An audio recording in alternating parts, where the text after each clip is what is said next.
Hello guys, నేను సరా ఫిరేష్ మాట్లాడుతున్నాను. సో సంక్రాంతి పండగ కానీ యాక్చువల్ ఇంటికి పోవాలి బై గాడ్స్ గ్రేస్. అంటే మేము ఒక ఇండస్ట్రీలో పనిచేస్తాం కాబట్టి లీవ్స్ దొరికాయి. దానికోసమని ఫ్రెండ్స్ అందరం కలిసి గోవాకి వచ్చినాం. అప్పటికి చెప్తున్నాడు దోస్తులు, గోవా కోకుండా పోయి ఇక్కడ మొత్తం మోసం జరుగుతుంది అన్నాడు. మేము న్యూస్ చదివినాం. మోసం అంటే లైట్లే అనుకున్నాము. సరే అని గోవాకి వచ్చినాం. నవా బ్రో, పోయా మోసం డైలాగ్ మనకే వర్తిస్తుంది. సీరియస్. సో మోసం ఫ్రెండ్స్ చెప్పిర్రు, బట్ మేమేమనుకున్నా మనం కొంచెం ఇంటెలిజెంట్ కదా, మనం ఎందుకు మోసపోతాం అనుకున్నాం. ఆ భ్రమలోకి వచ్చినాం. బట్ యాక్చువల్ జరిగింది ఏంటంటే సో గోవాకు వస్తే మోస్ట్లీ ఏం చేస్తారు, చేతిలో గిట్టి లైట్ వాళ్ళు వెష్లాగా పోతారు. మాకు అలవాటు లేదు కాబట్టి తాగుదామని పోయినాము. తాగుదాం అంటే నార్మల్ తాగుడలే, మరీ అంతేం కాదు. సో దాని తర్వాత next the thing is water sports అనమాట. Mainly water sports. So per person వచ్చేసి 2500 అన్నారు. ఓకే, వాటర్ స్పోర్ట్స్ 2500 అంటే ఏముంటుంది, jet ride, banana drive, scuba diving and paragliding అని చెప్పారు. సో ఫెంటాస్టిక్ 2500 పర్చేస్ పర్సన్ అంటే దట్ ఈస్ ఓకే అనిపించింది. సరే అని పోయినాం. పొద్దుగా 9:30 బయలుదేరితే వాడు షిప్లో కూర్చొని పెట్టి 11 గంటలకు బయలుదేరిపించిండు. 11 నేను ఆడుకున్న అర్థం చేసుకుని ఎట్లుంటుంది వ్యాపారం అది. సో అట్లా అని పోయేటప్పుడు 2 గంటల ప్రయాణం చేయించిండు సముద్రం మీద. సముద్రం అంటే మరీ నడి సముద్రం కాదు, తవ్వపడతానేలే. సో ఒడ్డెంబటే పోయినాం అనుకోండి. సో దాని తర్వాత ఏమైందంటే ముచ్చట, ఇక ఆడికి పోయినాక చెప్తే చూడు ముచ్చట. ఇక కూర్చున్నాము, గంట సేపు కూర్చున్నాము. అగరాడు వేరే రైడ్ స్పోర్ట్స్ కి.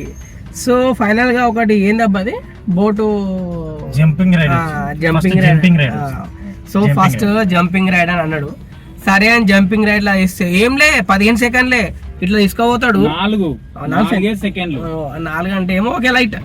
సో హార్డ్లీ 15 సెకండ్లు బ్రో, 5 to 10 seconds అట్లా తిప్పిట్లో తీసుకొచ్చిండు. సరే ఇది ఒకటి ఇట్లా ఉందేమో, నెక్స్ట్ మంచిగా ఉంటేమో అనుకున్నాం. బనానా రైడ్ ఏం లేదు బ్రో. బనానా లెక్క పెద్ద ఒక గాలిగోటం ఉంటుంది, దాని మీద కూర్చొని పెడతారు 6 మందిని, గుంజుకోపోతాడు నీళ్ళల్లా, గుంజుకోపోయి అవతల ఇసురుతాడు నీళ్ళల్లా. అది ప్రొసీజర్. కానీ వీడేం చేసిండు, లే ఇట్లా గుంజుకోపోయి మళ్ళీ తీసుకొచ్చి అన్నదించిండు. పిచ్చోళ్ళం అయినా బ్రో, పెద్ద బనానా పెట్టిండు లిటరల్ గా. సో అడిగినా మనకి అప్పటికైనా అడిగితే ఏమంటాడు తెలుసా ఆడు, మేము ఇట్లానే చేస్తాము, మీకు ఎక్స్ట్రా కావాలంటే ఈచ్ పర్సన్ 500 అన్నాడు. అప్పుడు అర్థమైంది పోయా మోసం అని. ఫస్ట్ టైం అర్థమైంది. సరే ఇది కాకుండా స్కూబా డైవింగ్ అన్న బాగుంటాం అనుకున్నాము.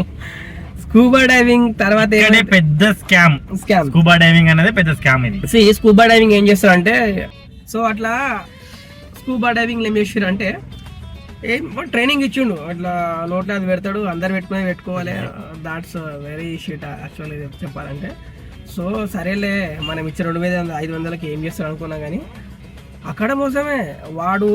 వానికి మంచిగా అనిపించిన వాళ్ళకి ఆక్సిజన్ వదులుతున్నాడు, నచ్చిన వాళ్ళకి ఆక్సిజన్ వదలట్లేడు. ఒక 40 మెంబర్స్లో ఆల్మోస్ట్ 25 మెంబర్స్ చేయలేకపోయారు. ఎందుకు రీజన్ అంటే ఇదే రీజన్ అనమాట. సో వాడు ఫాస్ట్ ఓడగొట్టేసేయాలి, 30 సెకండ్లలో చేసేసేయాలి.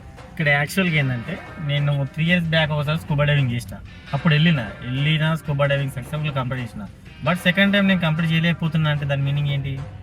సో వాడు ఆక్సిజన్ సరిగ్గా వదలట్లేడు. వానికి ఏంది, తొందరగా ఒడగొట్టేసాలి, పని ఒడగొట్టుకోవాలి, వీళ్ళు గడ్డుకు చేర్చాలి. అదే ద థింగ్ ఈజ్.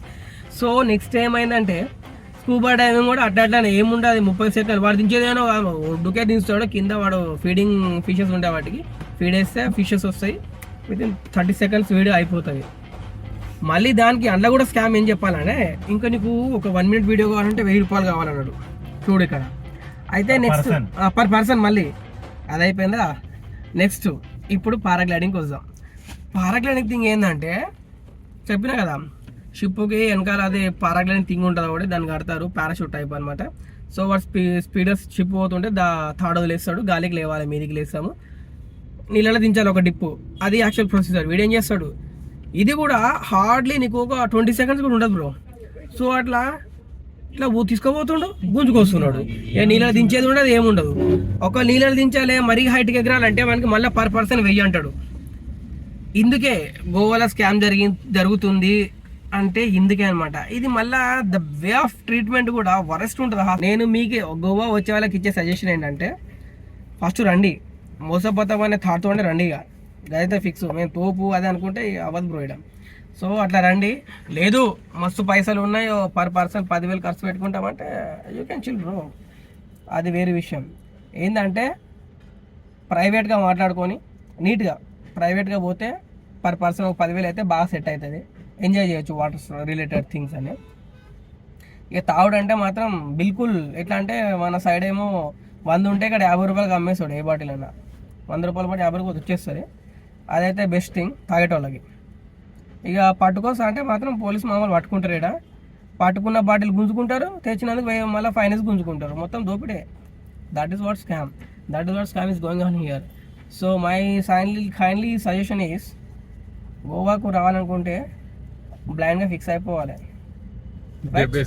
తెప్పిస్తారు. ఫైనల్ ఏంటంటే ఇంద్ర సినిమా అంటాడు కదా ఎంఎస్ నారాయణ, పోయా మోసం అనుకుంటా. ఇక లాస్ట్కి అదే అనమాట. ఓకే చలో, బెస్ట్ ఎక్స్పీరియన్స్. వచ్చే వాళ్ళకి కూడా ఇది సజెషన్ ఏంటంటే ముందే ప్రిపేర్ అయ్యి రావాలి, మంచి ఎక్స్పీరియన్స్ అనమాట. దెబ్బలు పడతాయి రాజా, దెబ్బలు. Thank you guys.